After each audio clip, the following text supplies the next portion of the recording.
एक सुनसान जंगल की चोटी पर एक हस्बैंड और वाइफ रहते थे। उस वाइफ ने अभी अभी अपने 13th बच्चे को जन्म दिया था। अब वो परिवार बहुत तेजी से गरीब हो रहा था। घर में खाने और पैसों की कमी हो रही थी। उनके पिता इस मुसीबत का हल ढूंढने के लिए जंगल में चले गए। घंटों जंगल में भटकने के बाद उन्हें दो परछाइयां दिखी। पहली इंसान की भगवान जैसी दिखाई दे रही थी और दूसरी एक शैतान जैसी। दोनों ने उस आदमी की मदद करने को कहा और उसके सबसे छोटे बेटे के गॉडफादर बनने को कहा, पर उस आदमी ने उनका प्रस्ताव ठुकरा दिया क्योंकि वो अपने बेटे को किसी ऐसे को नहीं सौंपना चाहता था जो इंसान के जीवन पर जजमेंट पास करे। वो और गहरे जंगल में चला गया। वहाँ उसे एक डार्क शैडो दिखाई दी, एक खतरनाक सी हंसी।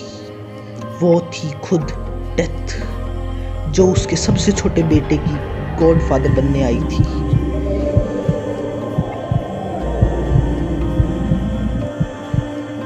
उसने वादा किया कि जब उसका बच्चा बड़ा हो जाएगा तो वो उसके जीवन में खुशहाली ले आएगी। पिता, जो जानता था कि डेथ की नज़रों में सभी बराबर होते हैं, उसका ऑफर मान लिया। सालों बाद जब वो लड़का एक नौजवान बन गया तो उसका गॉडफादर अपने वादे के हिसाब से लौट आया। उसके हाथ में था एक फ्लास्क जिसमें हर इंसानी बीमारी को ठीक करने का वाला पोशन था। डेथ उस पोशन को अपने गॉडसन के लिए लाई थी, ये वादा करते हुए कि वो उसे एक सफल डॉक्टर बना देगी।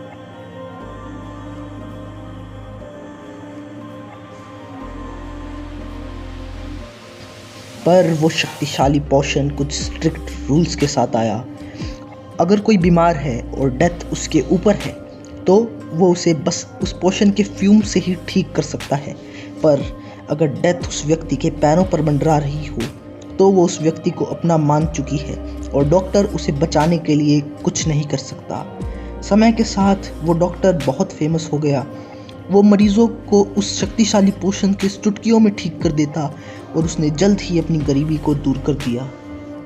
पर जब वहाँ का राजा बीमार पड़ा तो उसने उस डॉक्टर को उसे ठीक करने के लिए बुलाया।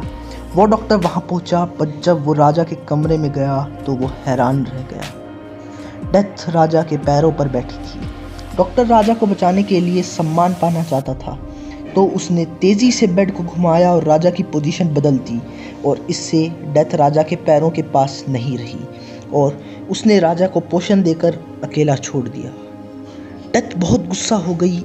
उसने अपने गॉडसन को वार्न किया कि अगर आज के बाद उसने ऐसा कुछ भी करने की कोशिश की तो उसे अपनी जान से हाथ धोना पड़ेगा। डेथ और डॉक्टर आगे बढ़ते रहे। एक बार फिर राजा ने उस डॉक्टर को बुलाया। इस बार राजा की बेटी बीमार थी और राजा ने उसे ठीक करने के लिए बहुत बड़ा इनाम रखा था। डॉक्टर राजकुमारी को ठीक करने के लिए उसके कमरे में गया, पर वहाँ के नज़ारे को देख के वो हक्का बक्का रह गया।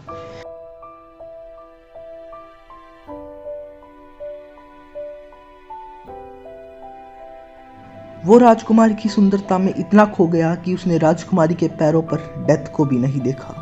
उसने राजकुमारी को ठीक कर दिया, पर उससे पहले कि वो उस डॉक्टर को थैंक्स भी कर पाती, डेथ अपने गॉडसन को अपने साथ ले गई।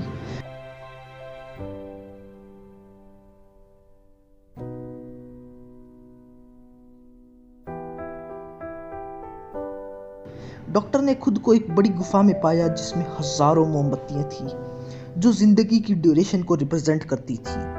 डेथ ने अपने गॉडसन के मॉर्टेलिटी को मास्टर करने की मूर्खतापूर्ण कदम की सजा देने के लिए उसकी जिंदगी की कैंडल बुझा दी।